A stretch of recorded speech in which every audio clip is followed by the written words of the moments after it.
धर्मानुरागिनी माताओं एवं धर्मशीला बहनों,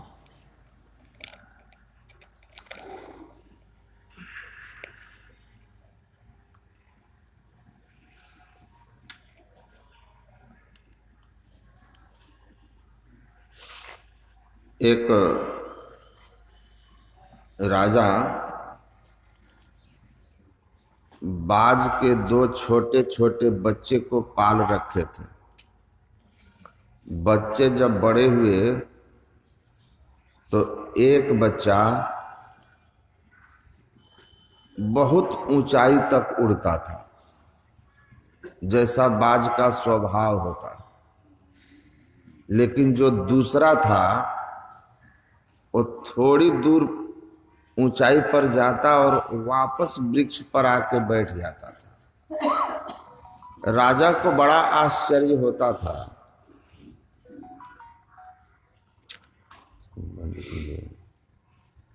कि दोनों बाज के बच्चे हैं, एक ही माता पिता के बच्चे हैं। एक गगनगामी है और दूसरा इतना कम क्यों उड़ पाता है, इतना सामर्थ्यहीन क्यों है, इनके पंखों में बल क्यों नहीं है। कई प्रशिक्षक को बुलाया और कहा कि भाई दूसरे बच्चे को भी आप पहले वाले की तरह आकाश में उड़ना सिखाएं। आपको मैं मुंह मांगा धन दे दूंगा। कई प्रशिक्षक आए, लेकिन दूसरा कुछ दूर जाके पुनः वृक्ष पर वापस। सब हार मान गए। कहा महाराज यह सामर्थ्यहीन है, इसके अंदर इनके पंखों में शक्ति ही नहीं, तो हम क्या सिखाएंगे। क्षमता से ज्यादा तो किसी को सिखाया नहीं जा सकता। ट्रेनिंग का अर्थ ही यही होता है कि हमारे अंदर जो क्षमता है उस क्षमता का बेस्ट यूज किया जा सके। जितने सामर्थ्य हमारे पास है हम उन सामर्थ्यों का पूरा पूरा उपयोग कर सकें, इसी के लिए ट्रेनिंग होती है। ट्रेनिंग की परिभाषा भी यही लिखा है। तो अंत में एक वृद्ध प्रशिक्षक आए और उन्होंने कहा कि एक अवसर हमें दिया जाए। राजा ने कहा बहुत आए, सब हार गए, आप भी आए हो, ट्राई कर लो। सफलता मिली तो धन मिलेगा, नहीं मिली तो कुछ नहीं मिलेगा। वे बूढ़े प्रशिक्षक तैयार हो गए और कहा कि कहाँ हैं वे बच्चे। राजमहल के ही पीछे एक बाग था, उसी बाग में वे दोनों बच्चे एक वृक्ष की डाली पर रहते थे। प्रशिक्षक को राजा किसी के साथ भेज करके उस दिखा दिया।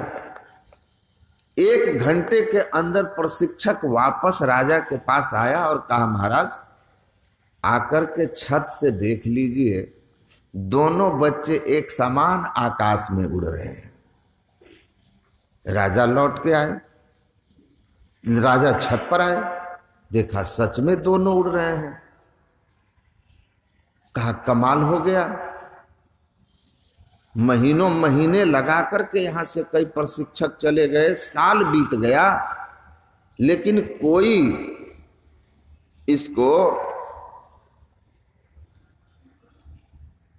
आकाशगामी न बना सका, इतनी ऊंचाई पर न उड़ा सका।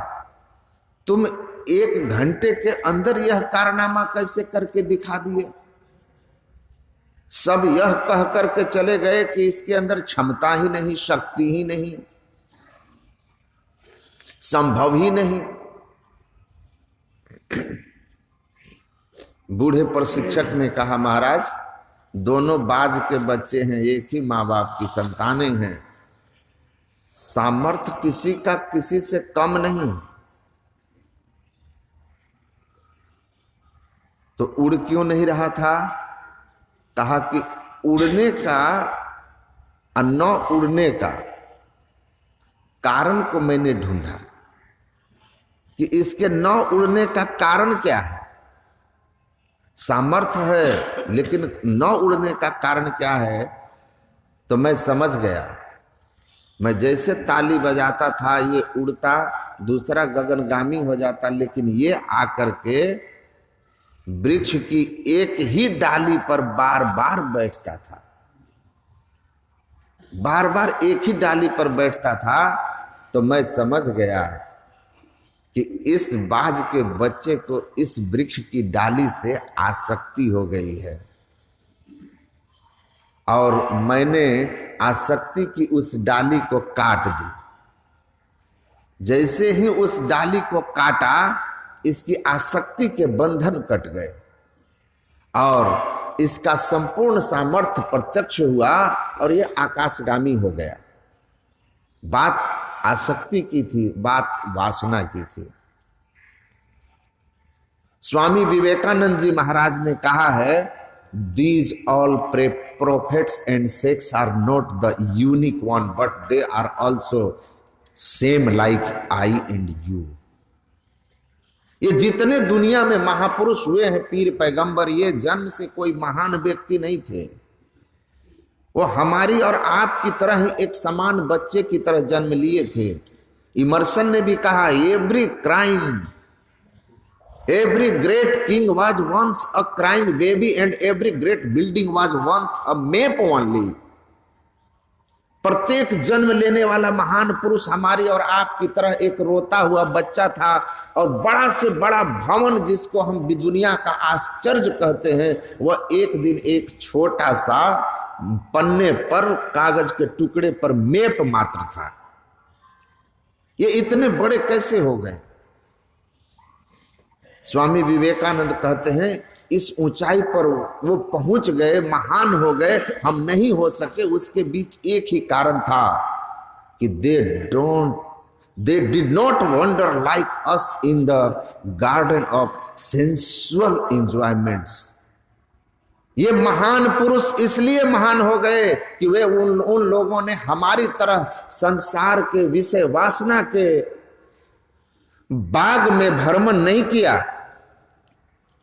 उन्होंने वासनाओं के हिसाब से अपने जीवन को नहीं जिया, इंद्रियों के विषयों में वो विचरण नहीं किए, बल्कि उन्होंने अपने they try to awake in their consciousness, वो अपनी आत्मा में, अपनी चेतना में जागने का प्रयत्न किया। उनकी वासना भोगों की नहीं थी, उनकी वासना आत्मा को जानने की थी। और बस यही एक अंतर उनकी यात्रा को महान पुरुष की ओर ले गया। वे रोते हुए बालक से सदगुरु महर्षि में ही बन गए कि देह धरे कर यही फल भाई, अब भजिए राम सब काम बिहाई। बस यही यात्रा का तो अंतर था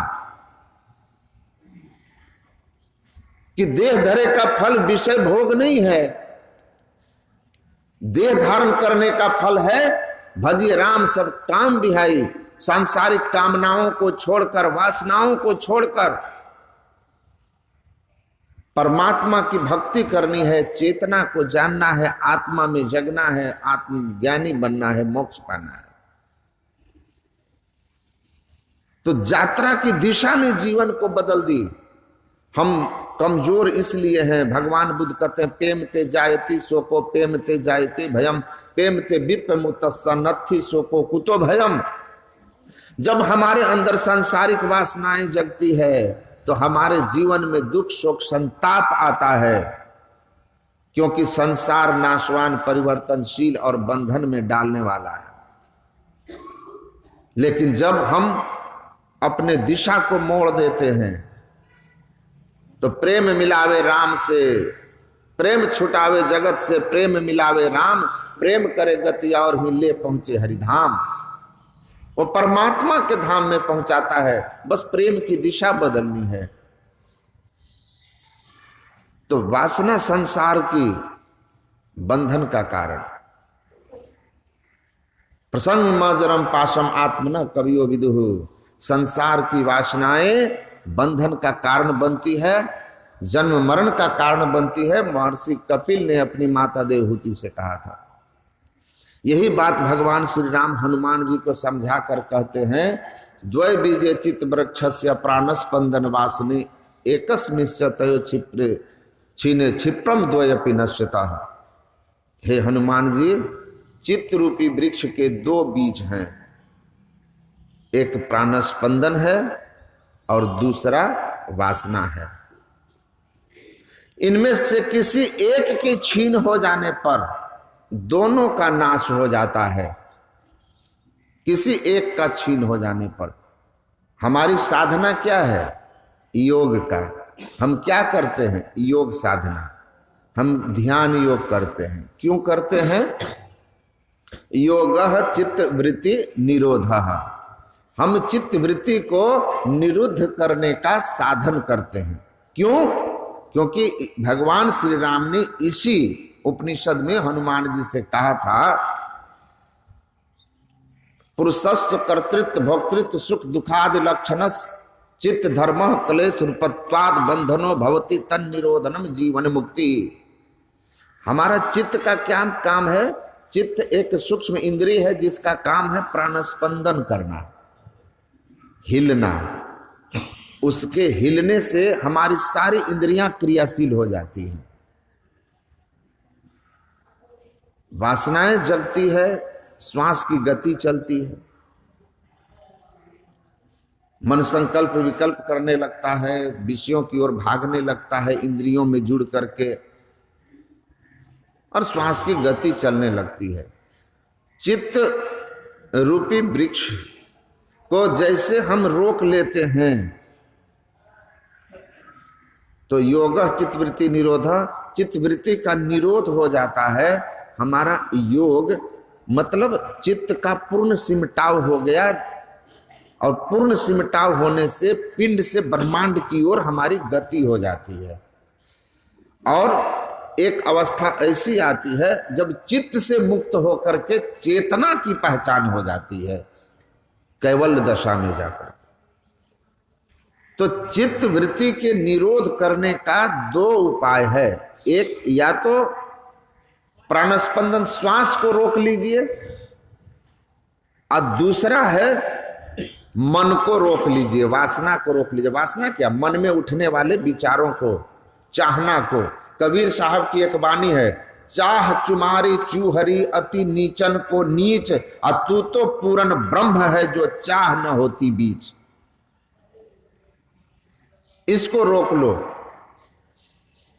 तो इसीलिए कहा कि जैसे एक दाल में दो पार्ट होता है ना, चना में दो पार्ट है, उसका एक पार्ट को अगर आप निकाल दीजिए तो दूसरे को जमीन में डालेंगे तो भी नष्ट हो जाएगा। तो या तो प्राणस्पंदन को रोक लो तो चित्त रुक जाएगा, श्वास को रोक लो, या फिर मन की वासना को रोक लो। लेकिन महापुरुषों ने कहा सावधान,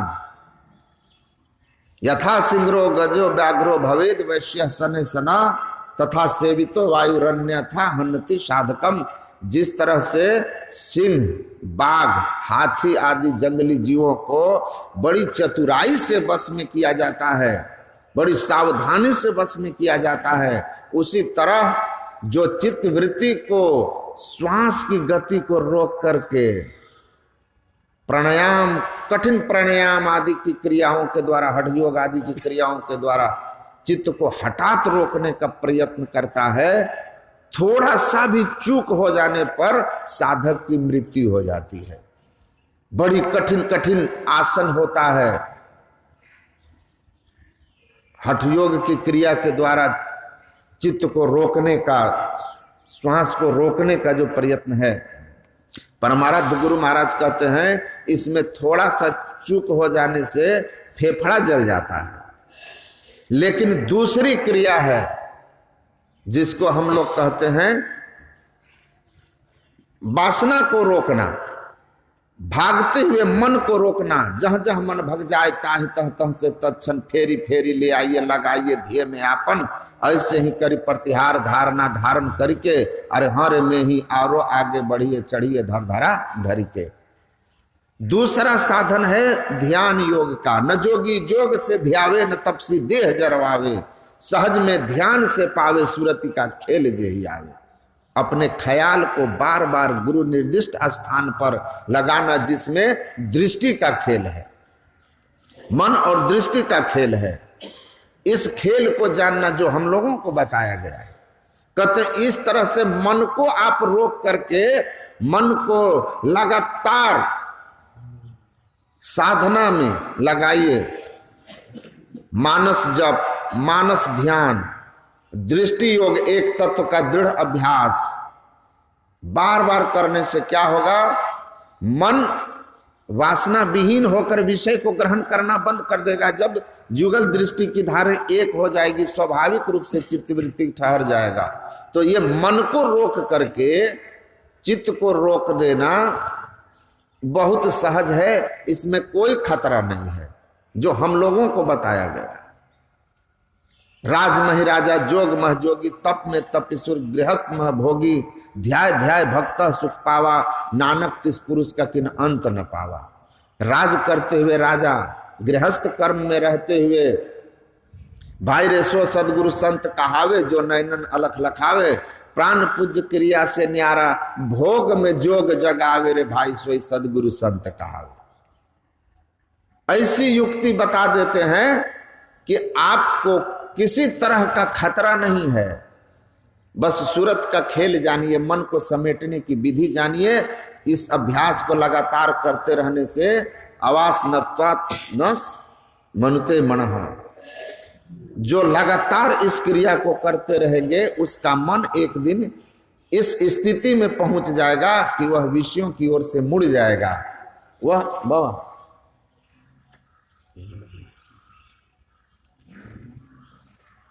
तब स्वाभाविक रूप से हमारी जो स्थिति है वह स्थिरता को प्राप्त कर लेगी। और जब हम अपने दृष्टि को परमात्मा की ओर ध्यान में लगाएंगे, वो अंतर पथ पर चलने का प्रयत्न करेंगे, तो बहुत मन हमारा भाग दौड़ नहीं करेगा। अभ्यास की बात है, अभ्यास हो जाए। अभ्यास यही हमको है करना है कि हम मन को रोकें, दूसरे दाल की ओर से प्रयत्न करें। महापुरुष लोग इसी ज्ञान को समझाते हैं। गुरु महाराज क्या कहते हैं? मुक्ति मार्ग जानते, साधन करते नित्य, साधन करते नित्य, सतचित जग में रहते, दिन दिन अधिक विराग प्रेम सत्संग सो करते, दृढ़ ज्ञान समुझाए, बोध दे कुबधि को हरते, संशय दूर बहाय, संत मत स्थिर करते, मैं ही ए गुण धर जोई, गुरु सोई सतचित। मुक्ति मार्ग का सही सही ज्ञान होना चाहिए। ऐसा ज्ञान जो सब कोई कर सकते हैं। जितने मनुष्य तनधारी हैं, सारे मनुष्य तनधारी कर सकते हैं। प्रभु भक्ति कर सकते सभी। विप्र भंगी अपढ़ पढ़ुआ, करो तरिहो निशंक हो, तरते गए जो अस किए सब राव राना रंक हो। पढ़ा लिखा हो या अनपढ़ हो, उच्च वर्ग का हो या निम्न वर्ग का हो, उच्च पद पर हो या बिना पद वाला हो, सभी कर सकते हैं और इस ज्ञान से मोक्ष पा सकते हैं। गुरु महाराज कहते हैं निशंक होके कीजिए, आपके भीतर के सारे संशय धीरे धीरे खत्म हो जाएंगे। सारे संशय आपके स्वयं खत्म हो जाएंगे तो आप दूसरों के भी संशय को नाश करने में सक्षम हो जाएंगे।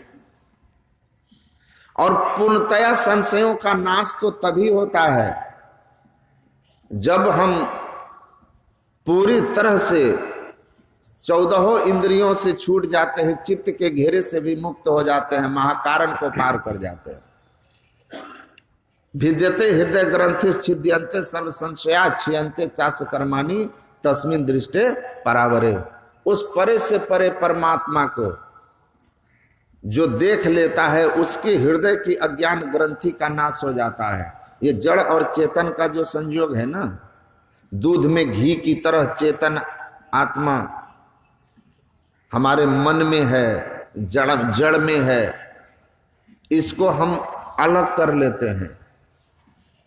तो अलग करके तब हम आत्मज्ञानी होते हैं, परमात्म दर्शन करते हैं, तभी हमारे सारे संशयों का नाश होता है। नहीं तो कोई न कोई संशय तो आते रहेगा।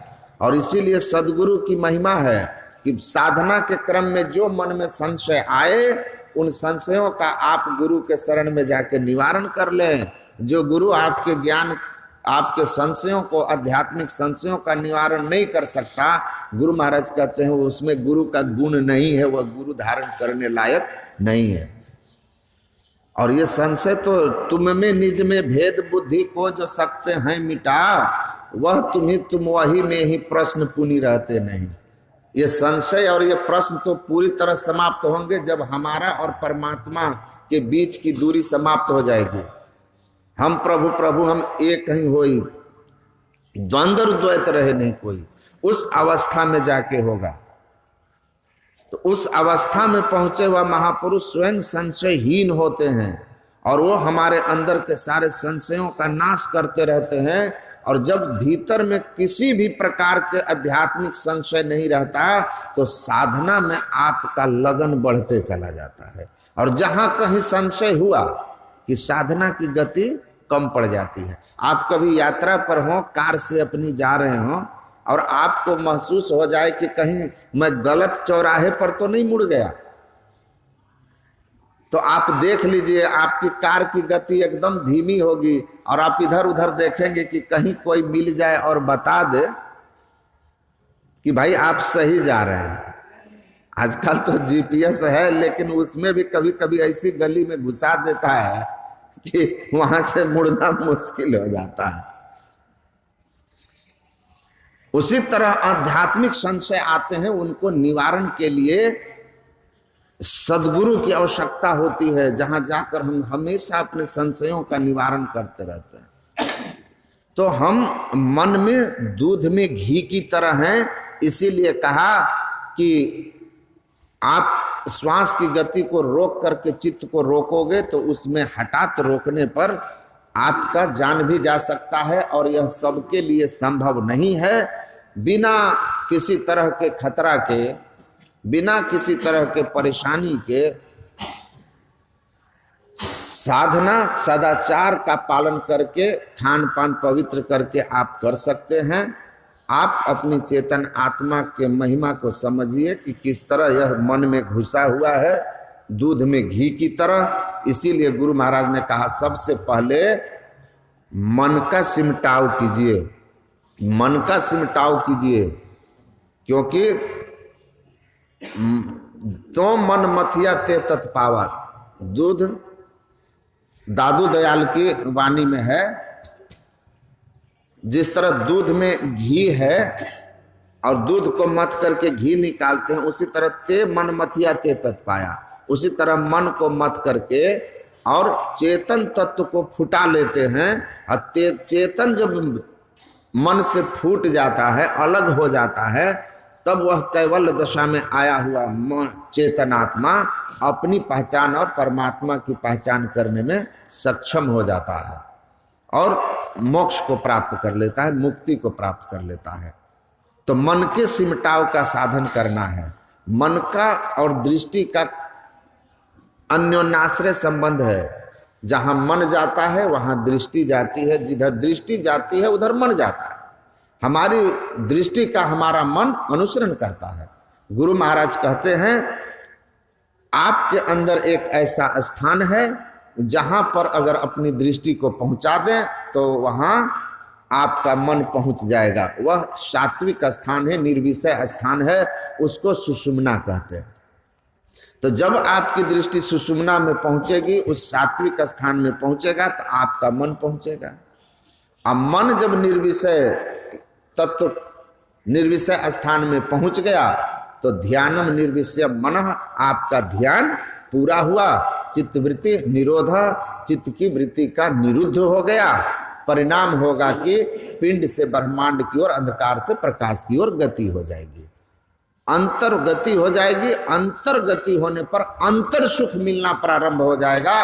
तो हंसा पायो मान सरोवर, ताल तलैया क्यों डोले, तेरा साहब है घट भीतर, बाहर नैना क्यों खोले। जिस हंस को मान सरोवर मिल गया, वो गंदे नाले के जल में नहीं जाएगा स्नान करने। उसी तरह जब एक बार मन दृष्टि का संग करके पूर्ण सिमटाव को प्राप्त कर लेगी, एक बिंदुता के साथ ऊर्ध्वगति होगी, अंतर में उसको हरिरस मिल जाएगा ज्योति और नाद के रूप में। उस हरिरस को पान करके, भया जी हरिरस पी मतवारा, उस हरिरस को जो पान कर लिया, वह मन अब विषय रूपी गंदे रस की ओर नहीं जाएगा, वो तो अब हंस हो गया। इसीलिए हम अपने इस सूरत के खेल को, इस ध्यान योग को ठीक ठीक समझें और साधन करें। जो बाग में रहेंगे भरते रहेंगे। कबीर साहब ने कहा, भौरा बिलमा बाग में करी बहु फूलन की आस, हंस चला निज घर आपने तजी बाड़न की आस। कहते हैं जो भौरा है वो बहुत सारे फूलों की आशा लेकर के मड़राते रहता है बागों में, किसी दिन प्राण जाती है उसकी। लेकिन जो हंस हो गया, हंस वही जो विषयों की ओर से अपने वृत्ति को मोड़कर परमात्मा की ओर कर लिया, वह इन संसार के फूलों की आशा, वासना के भोगों की वासना को छोड़ करके परमात्मा की ओर चला। और वह हंस एक दिन परमात्मा रस को पाकर, परमात्मा को पाकर परम हंस हो गया, उसका जीवन सार्थक हो गया। तो साधना चित्त वृत्ति का निरोध है, जो कि सहज योग है, राजयोग है। इसमें हम सूरत का खेल, दृष्टि का खेल, मन को समेटने की विधि जानते हैं, जो सरल सरल जग में प्रचारी, जो सबसे सरल से सरल है, वह यही है मानस जप, मानस ध्यान, दृष्टि और नाद योग। बोलिए श्री सद्गुरु महाराज की जय।